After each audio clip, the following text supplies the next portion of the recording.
Vanathi correct time போய் medical shop open பண்ணிடுறாங்க. அப்போ பாண்டியும் தன்னோட கடைக்கு போய் அவசரமாக முடிக்க வேண்டிய வேலையாக முடிச்சுட்டு மெடிக்கல் ஷாப்புக்கு வர்றாரு. என்ன வானதி, எல்லாமே நல்லா போயிட்டுருக்கா அப்படிங்கிறாங்க. நல்லா தாண்டா போயிட்டுருக்கு, ஆனால் எனக்கு சரிலடா அப்படிங்கிறாங்க.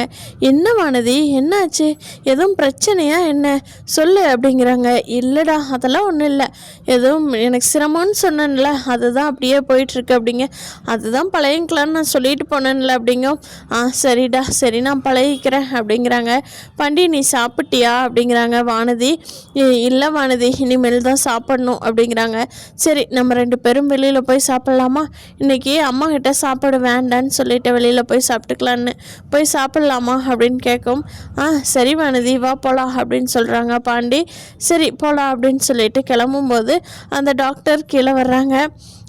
என்ன மேடம், எங்கே கிளம்பிட்டீங்க அப்படிங்கிறாங்க டாக்டர். சார், நான் தான் உங்களை கேட்கணும், எங்கே கிளம்பிட்டீங்க அப்படிங்கிறாங்க. நானா மேம், நான் இப்போ தான் லஞ்சுக்கு போகிறேன். ஆமாம், நீங்கள் சாப்பிட்டாச்சா அப்படிங்கிறாங்க. இல்லைங்க சார், இப்போ தான் சாப்பிட போகிறோம் 2 பேரும் அப்படிங்கிறாங்க. ஓ ஹாய், நீங்கள் எப்போ வந்தீங்க அப்படிங்கிறாங்க.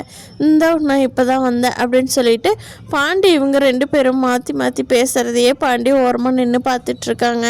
அப்போது டாக்டர் வந்துட்டு, வாங்களே, இந்த ஹோட்டல் சூப்பராக இருக்கும், அங்கே போய் பிரியாணி சாப்பிடலாம், உங்களுக்கு பிரியாணி பிடிக்குமா அப்படிங்கிறாங்க. அதுக்கு வானதி வந்துட்டு, வாவ் சூப்பர், பிரியாணி பிடிக்குமான்னு கேட்குறீங்களா, என்னங்க டாக்டர் நீங்கள், பிரியாணின்னு எழுதி கொடுத்தாவே நல்லா சாப்பிட்றாளே, எனக்கு போய் பிரியாணி பிடிக்குமான்னு வேற கேட்குறீங்க. சரி வாங்க, அங்கே ஒரு ஹோட்டல் இருக்குது, அந்த ஹோட்டலில் தான் நல்லாயிருக்கும், வாங்க எல்லோரும் அங்கேயே போய் சாப்பிட்லாம் அப்படின்னு சொல்லும்போது, சரி டாக்டர், அந்த பையன் சாப்பிட்டு வந்துடட்டும், அதுக்கப்புறமா வரேன் அப்படின்னு சொல்லி வானதி சொல்கிறாங்க. அவனும் வந்ததுக்கப்புறம், டேய் சாப்பிட்டு வந்துட்டியாடா, நாங்கள் அக்கா இனிமேல் நீங்கள் சாப்பிடல போல், நானும் சீக்கிரமாக தான் சாப்பிட்டு வந்தேன், போங்க நான் பார்த்துக்கிறேன் அப்படின்னு சொல்கிறான். அப்போது பாண்டி வானதி அந்த டாக்டர் 3 பேரும் சேர்ந்து போகிறாங்க. அந்த பாண்டி அந்த டாக்டர் கூட போகிறதுக்கு விருப்பமே இல்லை, ஆனாலும் ரொம்ப அவாய்ட் பண்ண முடியாது இல்லையா, அதுக்காக சரின்னு சொல்லிட்டு அவங்க கூட போகிறாங்க. அங்கே வானதியும் இந்த டாக்டருமே மூச்சு விடாமல் பேசிகிட்டே இருக்காங்க. வானதி பாண்டியை அவாய்ட் பண்ணணும்னு நினைக்கவே இல்லை, நேச்சுரலாகவே பேசுகிற திறமை இருக்குது வானதிக்கு அப்படிங்கிறதுனால அந்த டாக்டரும் பயங்கரமாக பேசிகிட்டு இருக்காங்க. அப்போ சாப்பிட்டு ஒரு இடத்துல கை கழுவ போகிறப்போ ஒரு இடத்துல வானதிக்கு கால் ஸ்லிப் ஆயிடுது. அப்போ பின்னாடி போனால் அந்த டாக்டர் எட்டி பிடிச்சிடுறாங்க வானதியை. அப்போது வானதிக்கு ஒரு மாதிரி ரொம்ப சங்கட்டமாக இருக்குது.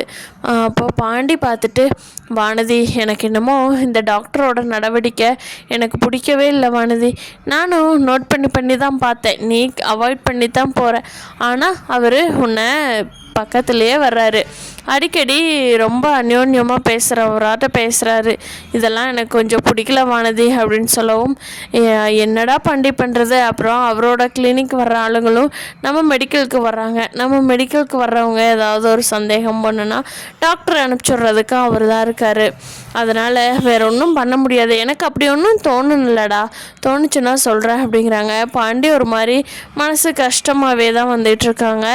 அதை அவர் வந்ததுனால வானதி பெருசாக கவனிக்கவே இல்லை. சாப்பிட்டு வந்த உடனே பாண்டி சரி நான் கடைக்கு போகிற வானதி, வேலை இருக்குது அப்படின்னு சொல்கிறாங்க. அப்போது வானதி இருந்துக்கிட்டு, டே பாண்டி, இப்போ தானடா வந்த, அதுக்குள்ளே போகணுங்கிறியே, யாரையாவது வேலைக்கு வச்சுக்கூடாதா அப்படிங்கிறாங்க. ஏம்மா, நீ இப்போ வேலைக்கு வச்சா உன்னால் முடியுமா அப்படிங்கிறாங்க. அது எப்பட்றா முடியும் அப்படிங்கிறாங்க. அதனால் பாண்டி, நானும் போய்த்தானே ஆகணும் அப்படின்னு சொல்கிறாங்க. சரி அப்படின்னு சொல்கிறாங்க. பார்த்தா ஈவினிங் வேலைகளிலிருந்து வந்ததுக்கப்புறம் நடேசன் அமைதியாக வீட்டுக்குள்ளே வர்றாரு. அப்போது நிலா இருந்துட்டு, அங்கிள், காலையில் தானே என் தலையில் அடித்து சத்தியம் பண்ணினீங்க, இப்போ திருப்பியும் குடிச்சிட்டு வந்திருக்கீங்க, உங்களுக்கு என்ன தான் சொல்லி எப்படி சொல்லி திருத்தரனே பேசினதுக்கு பேசாமல் அமைதியாகவே இருக்கிறாரு. அப்போது நிலா போய் அவரை இழுத்துட்டு வெளியே விட்டுட்டு, அங்கிள், இனிமேல் இந்த வீட்டில் உங்களுக்கு இடமே இல்லை, ஒன்று நீங்கள் தண்ணி போடாமல் வரணும், அப்படி இல்லையா சொல்லுங்கள், நீங்கள் இந்த வீட்டில் தான் இருப்பேன்னா சொல்லுங்கள், நாங்கள்லாம் கிளம்பி போயிடுறோம், என் கூட அத்தனை பேரும் வந்துடுவாங்க அப்படின்னு நிலா சொல்லவும், அப்போது அதுக்கு நடேசன் ஏமாம்மா சாரிம்மா, இனிமேல் செய்ய மாட்டேம்மா, தப்புதாம்மா, நான் சத்தியம் பண்ணிட்டு குடித்ததும் ரொம்ப தப்புதாம்மா, என்னை மன்னிச்சுக்கோவேன் அப்படின்னு சொல்லி நிலாவோட காலில் விழுந்து கெஞ்சுறாரு. அப்போது சேரன் இருந்துட்டு, அப்பா எந்திரிங்கப்பா, உங்களுக்கு இதெல்லாம் தேவைதா? நாங்கள் பேசாமல் அமைதியாக இருக்கிறோன்னா என்ன அர்த்தம்?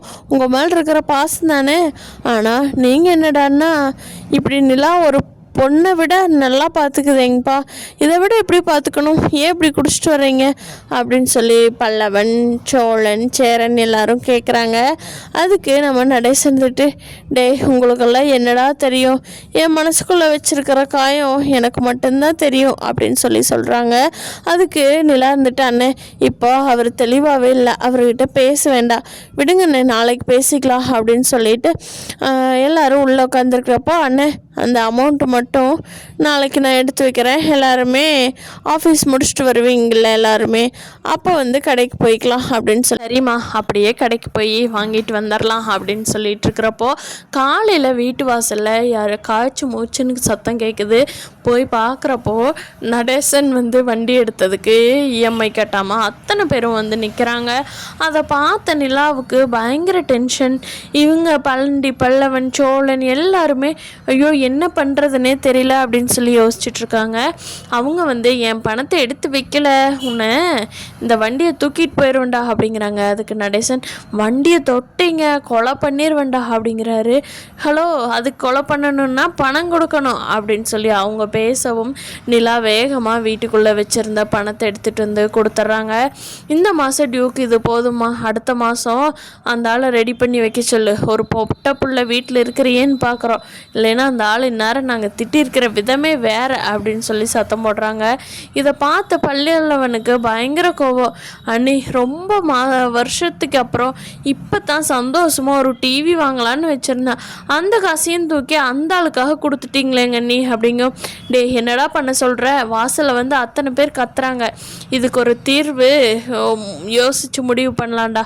ஒன்றா அங்கிள் வீட்டிலையே இருக்கணும், அப்படி இல்லையா அவரை விட்டுட்டு நம்ம போயிடலான்டா பல்லவா, அவர் எப்படி இருப்பாரோ போட்டுட்ருக்கட்டும், இதுக்கு மேலேயெல்லாம் அவர் திருத்தவே முடியாது அப்படின்னு நிலா சொல்கிறத கேட்ட நடேசன் அங்கே வெளியில் நின்றுக்கிட்டு கண்ணீர் விட்டு அழுகிறாரு.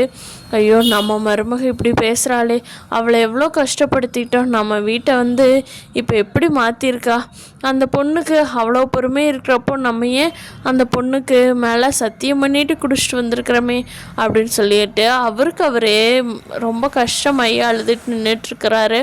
அப்போ வெளியே போகணும் சேரன் இருந்துட்டு, இப்போ அழுது என்ன பிரயோஜனம், செய்கிறதெல்லாம் செஞ்சாச்சு, பாவம் இந்த சின்ன பையன் ஒரு டிவி வாங்கி எல்லாரும் ஒன்றா உட்காந்து படம் பார்க்கலான்னு சொன்னான், அந்த காசை பிடுங்கி திங்கிறீங்களே, உங்களுக்கெல்லாம் நல்லா இருக்கா, நீங்களும் ஒரு அப்பாவா, சோறு தின்னுட்டு உட்காந்துருப்பீங்களா, அப்போ யோசிச்சு பாருங்க அப்படின்னு சொல்லி சேரன் அண்ணா இது வரைக்கும் ரொம்ப சாஃப்டாக பேசுகிறவரே அவ்வளோ ஹெவியாக ஹார்ஷாக பேசிட்டு போகிறாரு. ஒன்னொன்னையும் நினச்சி நடேசன் ரொம்ப வருத்தப்படுறாரு. இனிமேலாவது குடிக்கக்கூடாதுன்னு மனசுக்குள்ளே நினைக்கிறாரு. ஆனால் இனிமேல் குடிக்காமல் இருக்க போகிறாராங்கிறத வரப்போகிற நாட்களில் பார்க்கலாம் ஃப்ரெண்ட்ஸ். இந்த வீட்டுக்கு கஷ்டப்படுறாங்களா, இல்லை இந்த கஷ்டப்பட்டுருக்கிற வீட்டை நேரு தலை நிமிர்த்தி நடக்க வைக்கிறதுக்காக நிலா படுற பாடு இருக்கே, ஐயோ பாவன்னு தான் தோணும் அவங்க அம்மா அப்பா பார்த்தாங்கன்னா. இந்த வீடியோ பிடிச்சிருந்தா லைக் பண்ணிக்கோங்க, நீங்கள் என்ன நினைக்கிறீங்கன்னு கீழே கமெண்ட் பண்ணுங்கள். தேங்க்யூ.